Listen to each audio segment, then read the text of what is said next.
mag-aral at matuto. Tara na, samahan nyo ako. Okay, magandang araw na namang muli at tayo magpapatuloy sa ating mga pinag-aaralan. Ano ba ang pinag-aaralan natin? Ang refrigeration and air conditioning. Patuloy lang kayo mag-subscribe sa ating channel at patuloy nyo hit ang ating bell button para tayo ay palaging updated sa ating mga i-upload. Okay? Okay, magandang araw. Ngayon, ang topic naman natin ngayon is pagpapaandar ng ating aircon. Yung mechanical parts niya, ayan, papaandarin natin yan. Kaya dapat tutukan nyo mabuti kung paano natin gagawin. Ang ating pagpapaandar ng aircon ay step by step. Paano step by step? Tatandaan nyo, pagka magre-rewiring kayo ng isang aircon, ayan, halimbawa, ayan, kalas-kalas. Pag magre-rewiring kayo ng aircon, tatandaan nyo, hahanapin mo yung mga sinusuplayan ng 220. Ibig sabihin, nakaparallel siya sa 220. Kung alam niyo yung tinatawag na series at saka parallel connection, mahalaga rin ito sa ating pagiging technician. Kasi ang air conditioning, may mga iba't ibang sinusuplayan ng 220 na hindi pwedeng mahati yung kanyang supply. Kailangan 220 ang masupply sa kanya. Katulad ng katulad niyan, yung compressor natin, 220 yan. Then, ang pa yung mga 220, susunod-sunod natin yan sa mga susunod pa nating mga video. Pero for the meantime, dito muna tayo sa compressor na 220 ang supply. Okay, kung mapansin nyo yung ating drawing na yan, ayan, dyan lang tayo muna iikot. Papandarin natin yung mechanical parts nang wala yung ibang parte para mas mabilis kayo matuto. Okay, kung mapansin nyo mo, yung motor, CRS, then kung mapansin mo yung drawing na yan, ayan, capacitor, and then, itong drawing naman isa, yan, overload, thermostat. And then, diretso na tayo sa plug. Asan sa actual na itsura yan? Okay, ito yan sa actual itsura. Okay, yan yung compressor.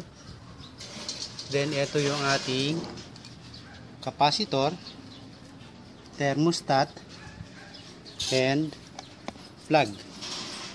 Okay, tingnan muna natin yung pagkakakonect-connection bago tayo pumunta dun sa actual. Kung mapansin mo yung ating compressor, yung connection ng C or common na papunta sa thermostat. Nakikita nyo ba? Ayun, thermostat. Then diretso na tayo sa plug. Then yung ating running at starting, yung running nakadiretso dun sa capacitor. Sa isang terminal ng capacitor na may nakapangalang COM. Ibig sabihin sa capacitor non-common. And yung starting nakadiretso sa HERM. Yan. Then yung isang terminal walang na-connect kasi pan motor yon. Pakikita ko sa actual sa inyo yan. Ulitin natin muna yung diagram. Line, thermostat, common ng compressor, then running starting, running diretso sa common, then starting kapunta sa HERM, and then yung common ng capacitor, doon kumuha ng line 2. Tandaan niyo yan, line 2. Tingnan natin sa actual. Sa actual, ito yung plug.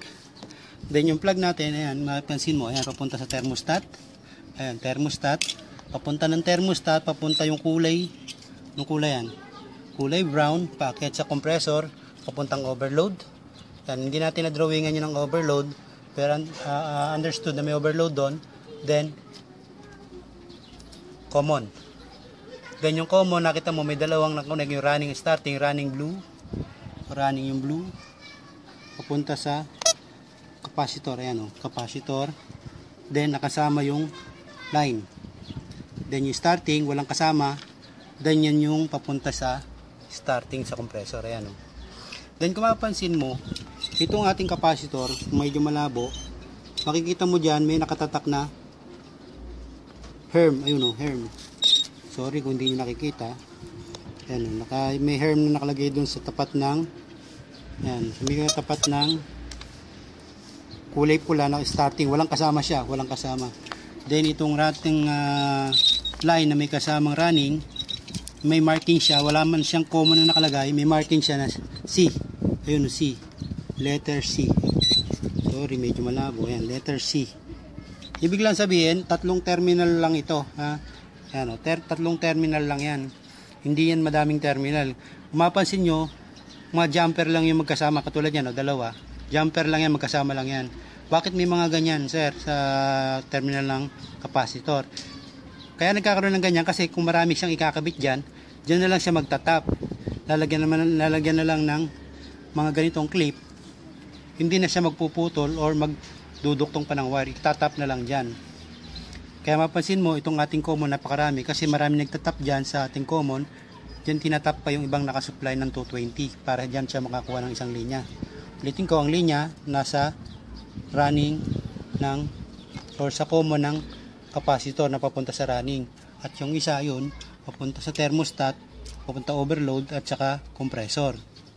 Yan tayo iikot ngayon sa ating tutorial para malaman nyo aandar ang compressor sa pamagitan lang ng ganyang setup. Sir, wala naman fan motor, paano nga andar? Actually, ang fan motor, isang 220 pa yon, pero pwede mong paandarin na yung compressor sa pamaganyang setup. Irerekta mo kumbaga. Kung hindi maandar yung compressor, yan lang diyan ka lang magko-concentrate sa mga yan. Pero meron pa isang pinakasentro yan, yung ating switch. Anong switch? Rotary switch or timer. Diyan pa rin din kino-connection yan. Pero for the meantime, kung gusto mong hindi mandar yung compressor, yan lang tatlo na yan or apat na yan ang i-checkin mo. Ano yun? Yung capacitor, thermostat, overload protector at yung mismong motor mismo. Eh sir, yung plug hindi na kailangan checkin pag hindi mandar yung compressor. Kung mandar naman yung fan motor, hindi mo na kailangan checkin yung plug. Kasi ibig sabihin may sumusupply naman sa kanya. Pero kung totally dead set yung iyong aircon, patayin, checkin mo yung plug. Sa plug ka muna. Pero kung hindi naman totally dead set yung aircon mo, mandar pa yung fan motor, diyan ka lang mag-concentrate sa capacitor, thermostat, overload and motor. At yung isa pa, yung ating switch. Kasi wala pang switch yan. Kire-rekta ko lang yan para makita nyo yung ating gagawin na ating diagram. Kung aandar ba yung ating compressor without fan motor, o aandar naman siya. Sir, pwede mong pagtagalin yan. Hindi nga lang kailangan pagtagalin kasi yung original setting niya na fan motor, nagpapalamig ng condenser, bumubugas sa evaporator, wala. Pero pwede mo siyang paandarin ng ganyang setup. At kung mapansin mo, yan, nireading ko na yan kanina, CRS. Based sa ating reading, hindi ito katulad ng refrigerator. Inulit-ulit ko ito dahil matagal ko na rin ginagawa ito. Kasi ang karaniwan naman, hindi mo na halos check yan dahil may CRS na nakasulat dun sa cover. Ayun o, sa rubber niya, may nakasulat. For emergency talaga na magche-check ka ng compressor at wala na talaga yung markings, ito ang reading na nakuha ko noon at ngayon na hindi alam ng ibang technician na ang CSR hindi bumabase palagi na ang lower reading ay common running. Kasi itong reading na to 4.5 ohms, yan ang pinaka lower, at 6.0 yan ang medium, at ang pinaka higher 10.5 ohms. Yan ang higher. Kung susundin mo yung ating reading sa compressor ng ref, maliligaw ka. Hindi yan magiging tama. Bakit? Sa compressor ng ref natin, yung running ang pinaka lower at yung starting ang pinaka medium at ang highest yung running starting. Pero dito, ang magkakaiba, yung common starting, yun ang low. Common starting, yun ang low. Common running, yun ang medium. At yung running starting, katulad din ng ating compressor sa ref, tama lang. Pero sa aircon, iba. Ang lower is yung common starting. At yung higher, yung medium, yung common running. Okay? Then, sir, baka nagkamali ka lang ng reading. Inulit ko ito ng ulit-ulit, pero pwede ko rin ulitin ito kung gusto nyo makita. At comment lang kayo. At ito kasi, maandar na. Hindi ito sira. Buo ito. Pinakikita, sabi nga, paano ba malaman kung yung pera ay fake at hindi? Ano ba ang mamasterin mo? Siyempre, ang mamasterin mo yung hindi fake. Hindi magmamaster ka doon sa fake. Ganon din sa paggagawa or sa pagtuturo. Dapat, ang ituro sa iyo yung buo at hindi yung sira. Manapa, kung troubleshooting ka, yun, kung nasira, ito troubleshoot mo yung sira. Pero, dapat ituro mo na sa iyo yung buo. Katulad nito, sabi ko nga sa inyo kanina, yung ating compressor, umiikot lang sa ilang pyesa. 1, 2, 3, pang-4 na yung compressor. At pang-5, syempre, yung plug. Pero kung yung plug, meron naman fan motor na maandar pa sa aircon, hindi mo na kailangan checkin yung plug kung sira, kasi automatic na buo yun kasi meron pa siyang isang sinusupplyan na pyesa. Okay, Ngayon, papaandarin natin yung compressor. Titingnan natin.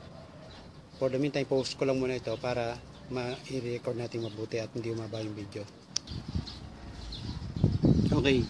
Ngayon, ituloy na natin yung ating video. Nakita napansin nyo, yan, yung ating clamp tester. Nilagay ko sa AC. Kasi, pag pinindot mo yan, pwede maging DC.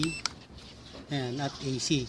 Kaya dapat nakaset up yung ampere at saka AC sa tester. Okay. Then ngayon, ano ba ang dapat mo pantandaan? Ano pa yon? Ito, yung thermostat mo baka naka-off. Iyon mo na siya kaagad para hindi mo na pihitin kasi medyo mahirap pihitin dahil nakabaklas sa ating setup. Then ano pa yung dapat mong tandaan? Then check to ground. Itong plug na to, check to ground ka. Paano ka ba mag-check to ground? Tinuro ko na sa inyo yan dati. Panurin nyo na lang yung ating mga previous video natin sa check to ground. Kung hindi mo pa alam yung check to ground, dapat mag-back watching ka or mag-back view ka sa ating mga tutorial. Kasi kung hindi, maaaring magkakaroon ka ng problema dun sa pagpapandar mo ng compressor. Okay, ito isisipa ng kaunti.